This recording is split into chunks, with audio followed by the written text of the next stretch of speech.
Oh, ma siete tornati, che bello! Ciao, sono sempre io, Barbascura X, ed oggi a The Commentary parleremo di un tema assai succoso: i buoni propositi per il nuovo anno. I buoni propositi per il nuovo anno. La nostra iniezione annuale di false speranze e ingiustificato ottimismo. Per qualche ragione riusciamo sempre a dimenticare il modo disastroso in cui hanno funzionato mai. Ma parlando di buoni propositi, pensate alla lista che ognuno di noi aveva preparato per l'ultimo anno, il 2020. Pensare a questa cosa mi fa sentire un po' come un cane che si lecca le parti basse dopo un appuntamento dal veterinario, non capendo cosa ci sia che non vada.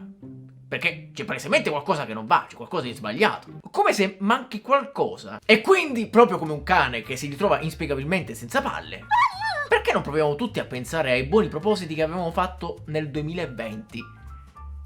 E soprattutto, a cosa cazzo è successo? Secondo History Channel, gli antichi babilonesi sono stati tra i primi ad uscirsene con questi magnifici, magici, buoni propositi per l'anno nuovo. Qualcosa tipo 4000 anni fa. E tu penserai che nella loro personalissima classifica per i buoni propositi dell'anno nuovo, al primo posto ci sia una cosa del tipo non ammalarsi di una cosa brutta e morire male, no? Ma ti sbaglieresti. Il principale desiderio espresso da un babilonese pare che fosse il liberarsi da tutti i debiti. Ripeto, un babilonese 4000 anni fa desiderava per l'anno nuovo il liberarsi da tutti i debiti. Per Bob non è cambiato niente! Cioè, la nostra specie ha attraversato i millenni, ma l'ansia sta sempre là. Tra l'altro sempre la stessa ansia. Ottimo lavoro, amici. Ma non è cambiato nulla. Cioè, in pratica, secolo dopo secolo, noi abbiamo continuato a sederci, a pigliare un pezzo di carta, oh, beh, che a prendere la penna e a stilare la nostra bella, fantomatica lista dei buoni propositi, no? Che ora che ci penso somiglia drammaticamente al nuovo DPCM per gestire la crisi che sta per sommergere inevitabilmente le nostre vite come una marea di lacrime e merda. Ed in fondo va bene così. Se non fosse che comunque pare che entro la prima settimana di febbraio più dell'80% di noi avrà appallottolato i suoi buoni propositi e ne avrà fatto una meravigliosa supposta. E poi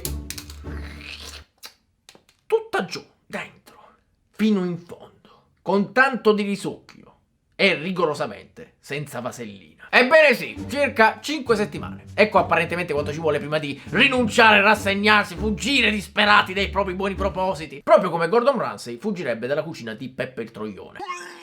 Soltanto l'8% di noi riuscirà in qualche modo ad avvicinarsi a quel che si era ripromesso per l'anno nuovo. Quindi, se fate parte della maggioranza dei perdenti, proprio come me, ecco qui qualche buona notizia. Il 2020 ha livellato il campo di gioco per tutti. In che senso? Nel senso che abbiamo fatto tutti schifo! Un applauso a tutti noi che abbiamo fallito tutti insieme equamente! Finalmente per una volta possiamo dire di essere tutti insieme equamente, indistintamente dei grandissimi cazzari! Oh mio Dio, tutta questa compagnia per un anno tutti insieme, io mi commuovo, non ci credo! È un sogno che si realizza. Secondo uno studio qui in Italia, nella top 3 dei buoni propositi per il 2020 ci sono stati: 1. L'avere uno stile di vita più salutare. 2. Trovare una maggior tranquillità interiore. E 3. Trovare stabilità economica.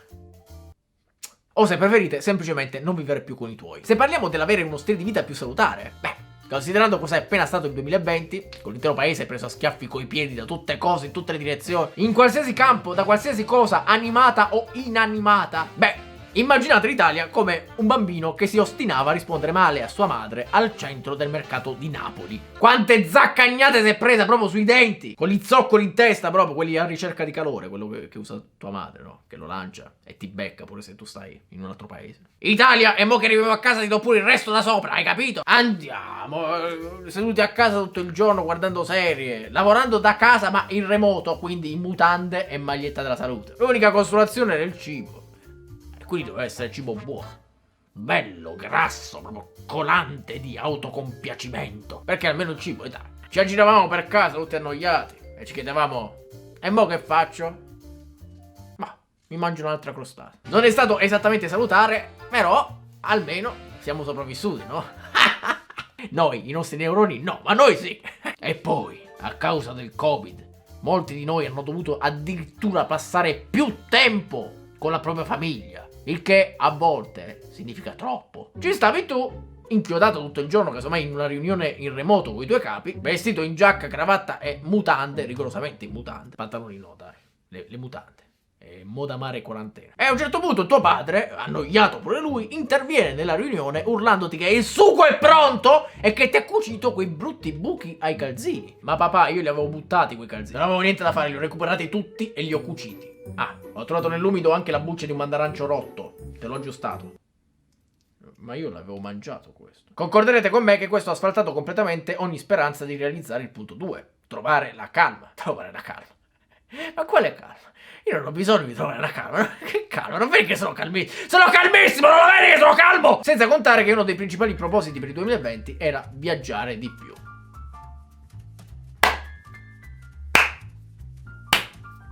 Beh, se il tuo itinerario di viaggio includeva un'escursione in cucina per piangere tra 2 fette di pan carré raffermo, seguita da una passeggiata romantica sotto casa per buttare tutti i tuoi sogni nell'umido, beh, allora congratulazioni! Ce l'hai fatta, cazzo! Ad essere onesto, non è stato tutto così disastroso, dai. Il 1° gennaio 2020 un sacco di persone, ancora una volta, si erano ripromesse che sarebbero andate in palestra. È una roba con cui tutti noi ogni anno lottiamo e in genere perdiamo miseramente. Ma non nel 2020, no. Nel 2020 abbiamo fatto tutto il possibile. Ci siamo fatti l'abbonamento in palestra, abbiamo visto tutorial su YouTube su come si fanno degli squat da competizione, così puoi anche tu aprire le noci col culo. Ci siamo pure comprati l'asciugamano da palestra, quello con la frase motivazionale, no? No pain, no gain. O anche la mia preferita è: cosa ne sto facendo della mia vita? Ma nonostante questo, Covid-19, che devi fare? Non è colpa mia. Ci è arrivato alle spalle, ci ha sussurrato l'orecchio proprio. Non oggi, amico mio, non oggi. Vabbè, io ci ho provato. Che devo fare? Un altro dei principali buoni propositi per il 2020 era trovarsi un lavoro.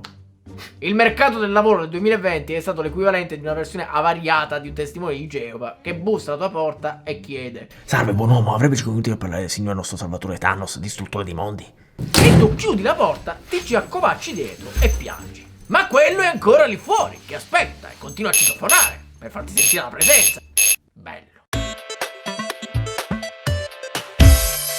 Con tutto questo tempo libero, qualcuno nel 2020 ha davvero lavorato sodo, su se stesso, cercando in qualche modo di dare valore alla società. Ma non il signor Joe Strasser. Il signor Strasser, proprio durante il culmine della pandemia, ha scoperto che a volte gli stuzzicadenti gli rimanevano avvinghiati nella barba.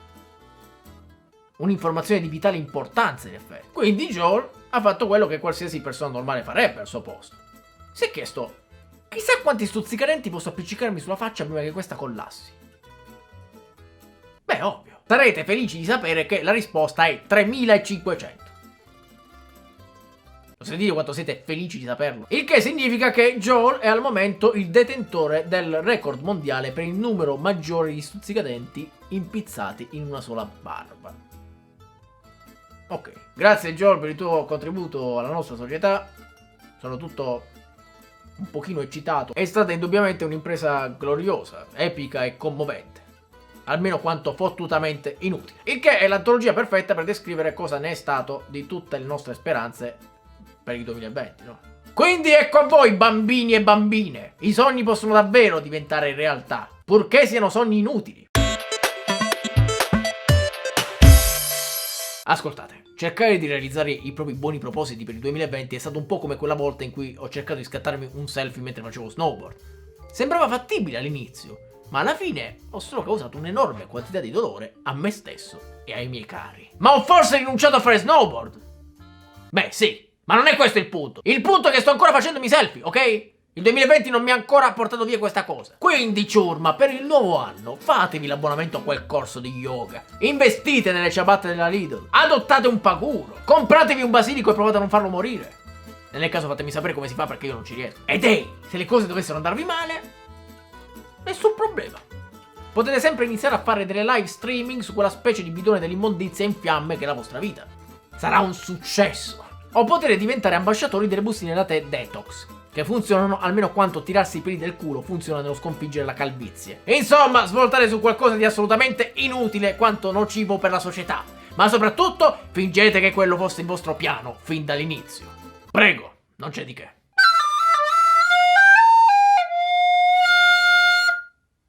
Ovviamente non abbiamo avuto il tempo di parlare di ogni possibile buon proposito che abbiamo espresso ingenuamente per il 2020 e soprattutto del modo disastroso in cui comunque siamo riusciti miseramente a fallire. E quindi vi chiedo, qual è stato il vostro buon proposito per il 2020?